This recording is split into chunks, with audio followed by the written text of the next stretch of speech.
Evangelho de Mateus, capítulo 5, a partir do verso 38 até o verso 42, diz assim a palavra do nosso Deus. Ouvistes que foi dito, olho por olho, dente por dente. Eu, porém, vos digo, não resistais ao perverso, mas a qualquer que te ferir na face direita, volta-lhe também a outra. E ao que quer demandar contigo e tirar-te a túnica, deixa-lhe também a capa. Se alguém te obrigar a andar 1 milha, vai com ele 2. Dá a quem te pede, e não volte as costas ao que te deseja que lhe emprestes. Vamos orar mais uma vez? Senhor, tem misericórdia, porque ao olhar para o teu ensinamento, muitas vezes não compreendemos e nem aceitamos. Tem misericórdia de nós e nos transforma. Nos dê um coração ensinável e que o teu Espírito Santo, esta noite, ilumine o nosso entendimento, para que as Sagradas Escrituras não apenas arda em nosso coração, mas produza aquilo que é ensinado. Em nome de Cristo, quem disse estas palavras, nós oramos. Amém. O Sermão do Monte é um sermão conhecido por virtudes e ensinamentos do reino do Messias. Ele apresenta que no seu reino, quem pertence a ele são os bem-aventurados, e eles têm virtudes que são características do próprio Deus e do próprio Senhor do reino, que é Jesus. Ele diz que estes bem-aventurados fazem diferença no mundo onde estão, mesmo pertencendo a um outro reino, que é o reino dele, eles fazem diferença como o sal faz para conservar, e fazem diferença como a luz faz diante das trevas. O Senhor deste reino, Jesus, explica que a lei do Antigo Testamento é boa e aponta para ele. E por isso ele veio cumprir e trazer a aplicação correta da lei. Ele diz que nada, nem a pequena letra ou o menor traço, deixará de se cumprir naquilo que mostra e aponta para ele. Então ele faz antíteses da lei, sobre que os doutores da lei e a tradição dos escribas e fariseus, os religiosos da sua época, ensinavam. Ele começa pelo homicídio e nós nos vemos olhando para dentro do nosso coração. Ele fala sobre o adultério e, novamente, Jesus nos faz olhar para dentro do nosso coração. Ele nos ensina sobre o divórcio. E, mais uma vez, ele nos faz olhar para a pecaminosidade do nosso coração. Ele então aponta para os nossos votos diante de Deus e a maneira como vivemos para praticar a verdade e a nossa relação com a verdade na questão dos juramentos. Agora, Jesus vai citar uma porção, um preceito do Antigo Testamento. Olho por olho, dente por dente. E ao explicar, interpretar a lei e o preceito bíblico da maneira correta e da maneira que revela como estamos enganados, isso nos contraria. Este é um dos textos bíblicos mais mal compreendidos pelas pessoas. Porque as pessoas, ao lerem esse texto, interpretam que nós devemos ser completamente pacifistas. Interpretam que nós devemos ser completamente anarquistas, contrário a qualquer tipo de punição, ou de lei, ou de policiamento, ou de exército. Muitas pessoas, ao lerem esse texto, interpretam que nós devemos ser socialistas. Compartilhar tudo de igual modo e transmitir tudo isso na mão de um governo, de uma pessoa só. Mas esse texto aponta para uma outra direção. E por isso, muitas vezes ao ler e ligeiramente não gastar tempo nele, nós deixamos de dar importância. Porque a primeira impressão é que devemos ser todas essas coisas que eu acabei de dizer. Mas este ensino de Jesus aponta para o reino de Cristo. Aponta para a postura dos seguidores de Cristo. Ou seja, quem pratica estas coisas não é o governo. Quem pratica estas coisas não é o mundo, é a igreja. E eu gostaria de convidar você a avaliar comigo este ensinamento de Jesus. Em primeiro lugar, entendendo o princípio e a intenção da lei. Entenda o princípio deste preceito, olho por olho, dente por dente. E entenda que Jesus disse, eu não vim revogar a lei, eu vim cumpri-la. Então Jesus não veio desqualificar o preceito bíblico do Antigo Testamento que diz, olho por olho, dente por dente. Ele veio cumprir e ele veio aplicar de maneira correta. E os seus seguidores também devem. Para isso, eu preciso entender o princípio bíblico do Antigo Testamento. Entender a intenção do preceito que Moisés usou. Essa declaração é utilizada por Moisés 3 vezes na sua maioria principal.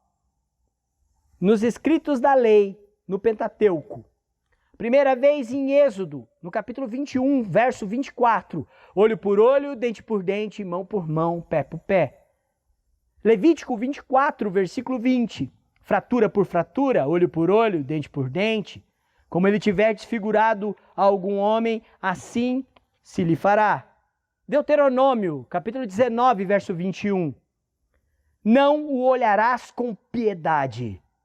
Vida por vida, olho por olho, dente por dente, mão por mão, pé por pé.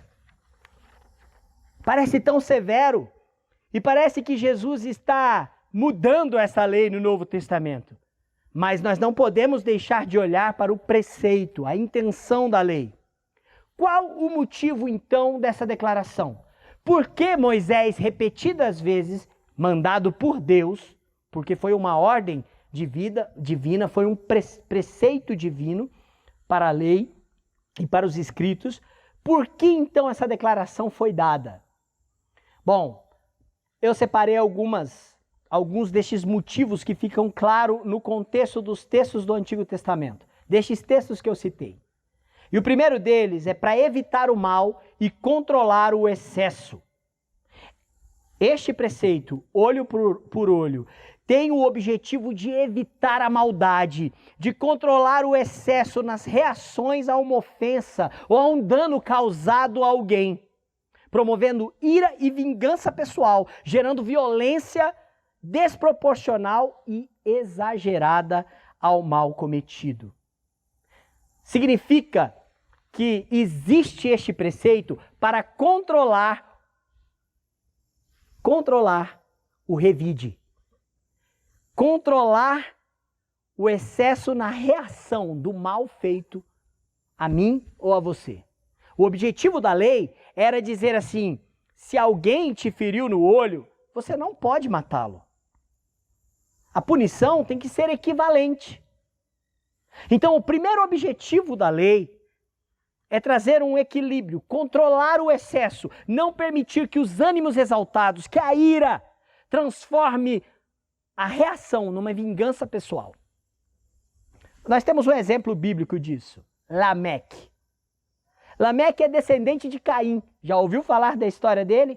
Caim foi quem matou Abel. E Caim foi expulso da presença de Deus e ficou com medo de alguém o matar. E Deus falou assim, olha, que seja punido 7 vezes mais quem ferir Abel, quem ferir Caim. Pois é, Caim foi lá, montou uma cidade, teve filhos, filhas, eles se casaram. Um dos seus descendentes se chama Lameque. E um dia ele fez uma musiquinha para suas esposas. Eu vou ler a musiquinha para vocês. Gênesis, capítulo 24, verso 23 e 24. Gênesis, capítulo 4. Eu falei 24, mas é Gênesis 4. Olha o que Lameque compôs dos feitos dele.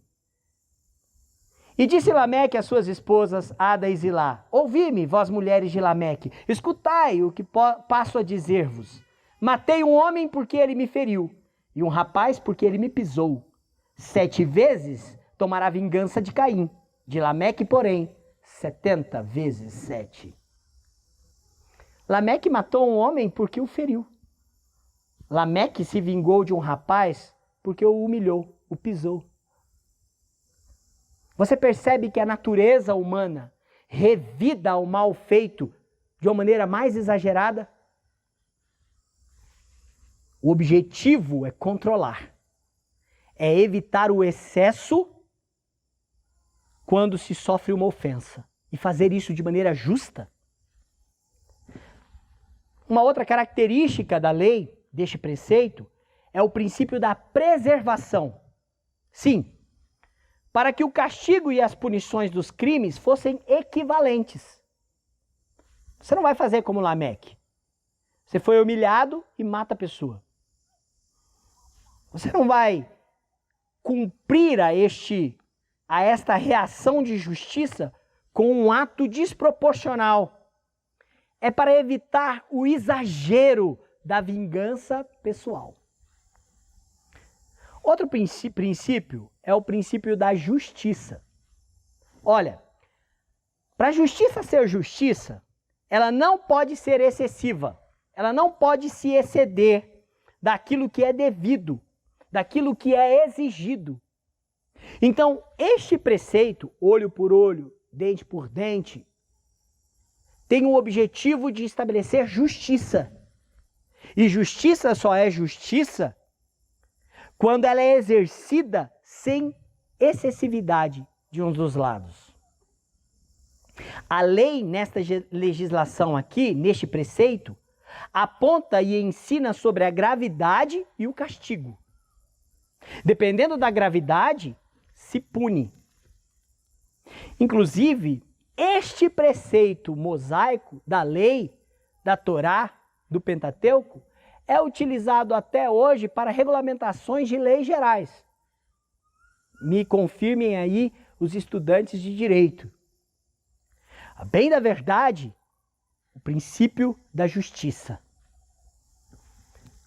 Um outro motivo para o qual a lei foi feito um preceito é que este preceito foi dado para as autoridades e para os juízes, e não para um indivíduo particular. Se você ler Êxodo, se você ler Levítico e se você ler Deuteronômio, você vai perceber que este preceito não foi dado para ser feito na individualidade. Não foi para ser administrado pessoalmente. Ele tinha pessoas específicas para o executar. Quem eram? A liderança, os juízes. Olha, eu quero ler com você Deuteronômio 19, é o 5º livro da lei. Deuteronômio 19, do verso 16 ao verso 21, diz assim: quando se levantar testemunha falsa contra alguém, para o acusar de algum transvio, então os 2 homens que tiverem a demanda se apresentarão perante o Senhor, diante dos sacerdotes e dos juízes. Este é o contexto de Deuteronômio, mas Êxodo é o mesmo contexto e Levítico também. Eles se apresentariam diante dos sacerdotes, autoridades espirituais, e diante dos juízes, aqueles que governavam e executavam as leis e observavam regulamentos. Eu vou continuar lendo. Versículo 18. Os juízes indagarão bem. Se a testemunha for falsa e tiver testemunhado falsamente contra o seu irmão, far-lhe-eis como cuidou fazer a seu irmão. E assim exterminarás o mal do meio de ti. Para que os que ficarem o ouçam e temam e nunca mais tornem a fazer semelhante mal no meio de ti. Não o olharás com piedade. Vida por vida, olho por olho, dente por dente, mão por mão, pé por pé. Então quem tomava essa atitude não era o indivíduo. Quem tomava essa atitude eram os juízes. E este preceito é dado a eles, não individualmente. Isso nos diz respeito, irmãos. Porque muitas vezes, quando sofremos o mal, quando sofremos o prejuízo, nós queremos revidar. É um instinto de proteção. É um instinto também de refrear a injustiça. Mas a ideia do Antigo Testamento é que isso não cabia ao indivíduo, cabia às autoridades. Deveria ser levado a eles. E este seria o princípio pelo qual eles exerceriam punição, uma punição equivalente. Olha, isso nos diz respeito, pois revela nosso instinto pecaminoso de revidar com excesso ou justiça própria quando sofremos desagravo, violência e afronta. Todas as vezes nós somos tentados a reagir de uma maneira exagerada quando somos prejudicados. Uma vez entraram na minha casa e roubaram a minha casa. De computador, a máquina fotográfica, dinheiro que tinha um pouquinho lá. Bagunçaram a casa toda, menos o quarto das crianças, né? Eu já contei essa história na igreja. E naqueles dias nós ficamos muito assustados com aquilo tudo. E durante muitas noites eu sonhava de que os ladrões tinham voltado. E no meu sonho eu sempre agia como Chuck Norris. Eu dava um golpe no pescoço de um deles e arrancava o gogó. E ele caía morto no chão. E eu, no meu sonho, me dava por satisfeito porque eu estava protegendo a minha família. Veja bem, irmãos, não estou dizendo que você não tenha que proteger. Mas você percebe como na nossa natureza, no nosso medo, nos nossos instintos, nós somos levados a corresponder o mal, muitas vezes, também com o mal. O Antigo Testamento proíbe a vingança pessoal. Nunca permitiu. Eu vou ler só alguns textos para os irmãos, para que vocês entendam que o Antigo Testamento, de uma maneira muito coesa, não permite a vingança pessoal, permite a defesa pessoal. E a defesa envolve estar bem preparado e às vezes usar da força, mas sabendo medi-la, sabendo usá-la na medida correta. Então eu quero ler para vocês Provérbios, capítulo 20, verso 22. Não digas, vingar-me-ei do mal, espera pelo Senhor, e Ele te livrará. Provérbios 24, 29. Não digas, como Ele me fez a mim, assim lhe farei a Ele. Pagarei a cada um segundo a sua obra. Não digas. O Novo Testamento, irmãos, reafirma este ensinamento do Antigo Testamento, em vários textos. E eu separei apenas um. Romanos, que nós já lemos na liturgia do culto. Romanos capítulo 12, verso 14. Olha o que diz. Abençoai os que vos perseguem. Abençoai e não amaldiçoeis. Mostra que o preceito da lei me faz olhar para quem me persegue de um modo diferente que os meus perseguidores me olham. Eu pertenço ao povo de Deus. Então eu devo abençoar. Versículo 17 agora, de Romanos 12. Não torneis a ninguém mal por mal.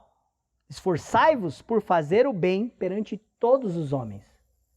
Se eu sou um cristão, eu preciso agir com as virtudes e não com o mal. Versículo 19, agora até o verso 21. Não vos vingueis a vós mesmos, amados, mas dai lugar à ira. E aqui é a ira santa de Deus. Porque está escrito, a mim me pertence a vingança, eu é que retribuirei, diz o Senhor. Pelo contrário, se o teu inimigo tiver fome, dá-lhe de comer. Se tiver sede, dá-lhe de beber, porque fazendo isso, amontoarás brasas vivas sobre a sua cabeça. Não te deixes vencer do mal, mas vence o mal com o bem. Este ensino, irmãos, aponta para a virtude que o Antigo Testamento dava ao preceito olho por olho, dente por dente. Vocês entendem que é um controle, que é também uma maneira de preservar e de exercer justiça e de evitar a vingança pessoal, que é muitas vezes conduzida pela dureza do nosso coração e exagera. Todos, muitas vezes, podemos ser tidos como Lameque. Matei um homem porque me feriu. Matei um rapaz porque ele me humilhou, me pisou. Ah, a vingança sobre Caim era 7 vezes. Mas sobre Lameque, mexe comigo para ver. 70 vezes 7. Este é o preceito da lei. Pois bem, eu gostaria de dizer também, em segundo lugar agora, que a gente já entendeu por que a lei foi dada, por que o preceito foi dado e o que ele significa, o que ele estimula, qual o objetivo dele ser criado. Eu gostaria de falar o que Jesus não é e o que ele não ensina nesse texto. Tudo bem? O que Jesus não é e o que Jesus não ensina nesse texto. Ó, este ensino muitas vezes as pessoas olham e falam, tá vendo? Jesus é um pacifista. Jesus não é um pacifista. Ele não é alguém que diz, olha, eu vim pregar o paz e amor. Você não pode se defender. Olha, não pode ter polícia, não pode ter exército, não pode ter lei, não pode ter justiça legislando a respeito de punições. Porque tá vendo, Jesus diz isso. Jesus ensina isso. Não, Jesus não é um pacifista. Até porque no mesmo evangelho de Mateus, no capítulo 10, ele diz, vocês pensam que eu vim trazer a paz? Eu não vim trazer a paz, eu vim trazer espada. Então não, Jesus não é um pacifista. Jesus também não é um covarde. Se alguém te bater no rosto, dá outra face e fica quietinho. Não é isso que Jesus está falando. Jesus não está ensinando a covardia. Se alguém quiser tirar a sua roupa, dá a túnica. Jesus não está nos ensinando um posicionamento covarde diante das coisas. De deixar o mal prevalecer e correr solto. Jesus também não é um complacente. Jesus não está ensinando complacência com o mal e com a injustiça. Pelo contrário, Jesus é quem venceu o mal, é quem derrotou as trevas. Só que a maneira de fazer isso é diferente. É diferente da do mundo, porque envolve as virtudes dos bem-aventurados, que é a virtude dele. E essa é a diferença que salga um mundo em deterioração. Essa é a diferença que lança luz onde há trevas. E essa é a diferença daquele que conhece a verdadeira intenção da lei. E para que ela serve. Olha, eu disse o que Jesus não é. Mas eu também preciso dizer o que esse texto não está ensinando. Esse texto não está induzindo as pessoas a um erro complacente, não está olhando para as nossas atitudes diante do mal e diante das pessoas que tentam prevalecer ou até mesmo injustamente nos prejudicar de uma maneira errada. Eu separei 3 princípios para que eu e você entendamos o que este texto não ensina. Em primeiro lugar, este texto não ensina que eu deva viver um procedimento ridículo. Ó, qualquer leitura que você fizer da Bíblia, e você fala assim, vou colocar isso em prática, e você perceba que isso é ridículo, não dá para fazer. Não é assim.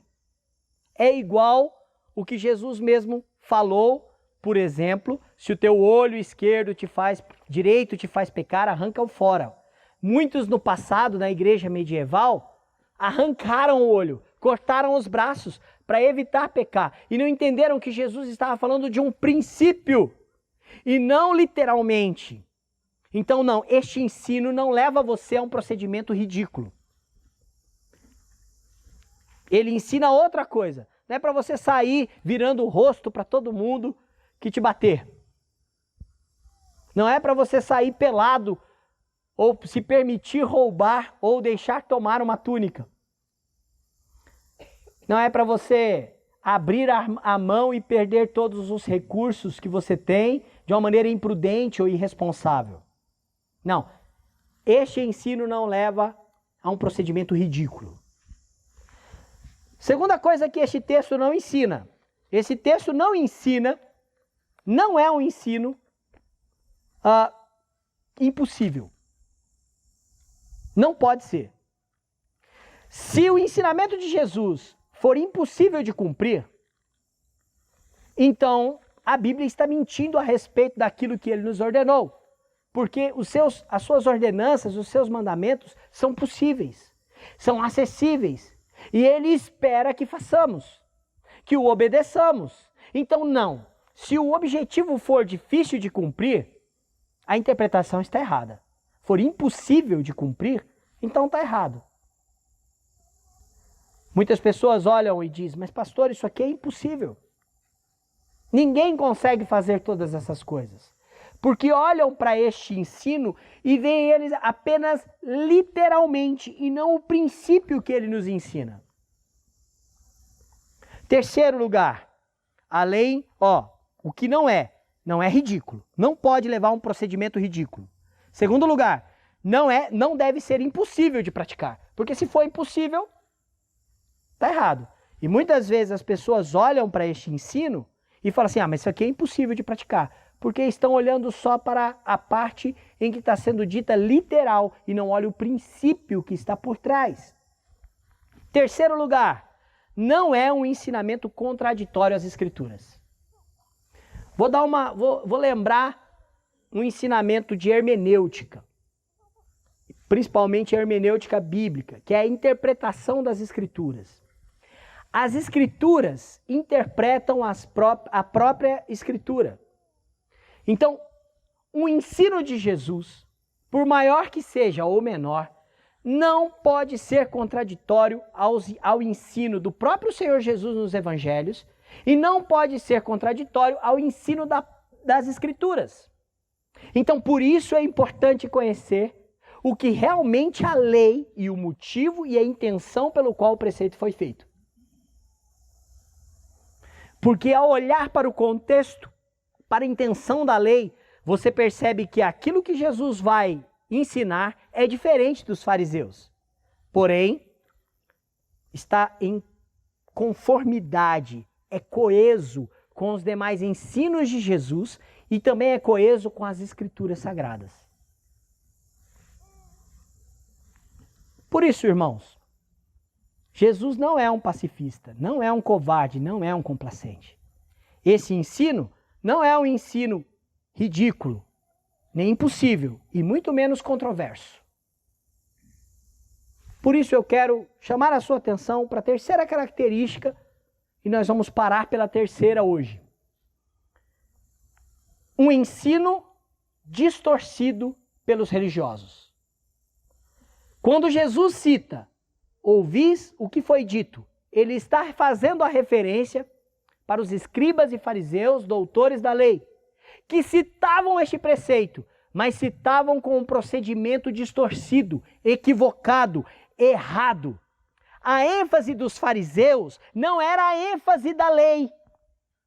A ênfase dos fariseus era no direito individual de exercer o preceito. Lembra que eu disse que a lei era para os juízes?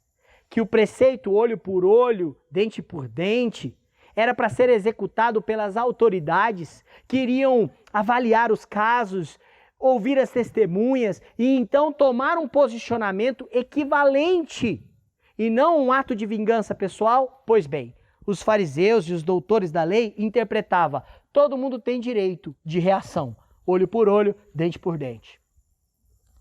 Eles davam ênfase ao direito individual de exercer a retribuição ao mal. E aí que está o problema. Particularmente, sem a ação dos juízes, sem a ação de processos, sem a ação da justiça, porque muitas vezes eles se excediam na prática e no revide. Eles queriam revidar, eles agiam com egoísmo. É direito meu, olho por olho, dente por dente. É um direito que eu tenho. Percebe? Toda pessoa egoísta, toda pessoa que é excessivamente egoísta, é uma pessoa que sempre lembra dos direitos dela. Não, é um direito meu, isso aqui é direito meu. Bate assim, ó, no peito, direito meu. Sabe, irmãos, era isso que os fariseus ensinavam. Mas mais, eles ensinavam o legalismo. Além do egoísmo, eles eram legalistas porque julgavam particularmente, não queriam permitir a autoridade, uma autoridade superior sobre a vida deles. E todas as pessoas que querem ser o juiz, que querem exercer a autoridade sozinha, são as pessoas que julgam. São as pessoas que julgam segundo a sua experiência, segundo a sua vontade, segundo a sua verdade, segundo a sua dor. E eu volto a lembrar de Lameque. Por isso, é um ensino e uma prática distorcida do ensino verdadeiro da lei. E é por isso que Jesus está condenando esse ensino. Ele não está condenando o preceito que preserva, que controla os excessos, que pratica a justiça e que dá autoridade aos líderes. Toda a autoridade, Romanos 13:1, é constituída por Deus. Os fariseus não queriam estar debaixo da autoridade de ninguém. Se alguém os prejudicasse, eles queriam ter o direito de revidar. E diziam que a lei estava do lado deles. Um posicionamento egoísta e legalista. É a anulação de um sistema de justiça, pois cabia aos juízes organizarem tribunais, testemunhas, processos investigativos, a ação policial ou militar, a aplicação da lei na punição ou na absolvição. Toda a autoridade é constituída por Deus. De fato, irmãos, é isso que falta muitas vezes no princípio da nossa vida. Nós não olhamos para o que a lei tem como objetivo e achamos que podemos agir de maneira pessoal, como uma reação justa nossa. Mas a justiça não é nossa, ela pertence a Deus. E muitas vezes nós agimos por egoísmo, reclamando os nossos direitos. Muitas vezes nós agimos por legalismo, fazendo justiça com as próprias mãos sobre aquele que nós consideramos errado contra nós. Quero convidar você para continuar comigo neste mesmo texto domingo que vem. Nós vamos ler este mesmo texto. E eu quero olhar para 4 aplicações que Jesus fala contra a vingança pessoal. E eu gostaria que nós fôssemos moldados por este ensinamento. Você já entendeu o verdadeiro preceito da lei e por que ela foi criada. Você já entendeu o que Jesus não é e o que ele não ensina. E você também já viu qual é o problema errado do ensino mundano dos religiosos e dos escribas, que levam a um comportamento egoísta e legalista. Principalmente quando alguém fala assim, já ouviu essa frase? Essa frase é de um egoísta e de um legalista. Fizeram isso comigo. Comigo foi assim, fizeram isso comigo. Tem que fazer com ele também. Eu quero concluir dizendo que o crente não precisa reagir com o mal. Ele tem virtudes. E as virtudes são de Cristo. E ele reage ao mal de maneira eficaz, como Cristo reagiu. O cristão não fica exigindo os seus direitos, reclamando os seus direitos. Ele prioriza os seus deveres. E como cristão, ele tem deveres até contra o inimigo. O cristão, ele não precisa de foro privilegiado, onde ele é o próprio juiz, onde ele determina a sentença, onde ele justifica os seus atos excessivos. Ele não precisa de foro privilegiado. Ele entende o seu cuidado e que ele precisa agir com cuidado, mesmo que a outra parte não mereça. Mesmo que a outra parte seja ofensora.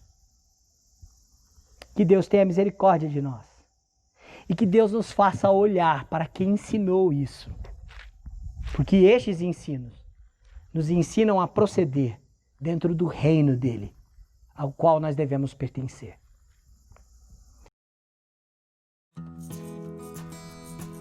Ei pessoal, quer continuar assistindo os nossos vídeos? Clique aqui e você vai ter acesso em outros vídeos. Mas também se inscreva no nosso canal, tá bom? Acione o sininho e compartilhe com outras pessoas.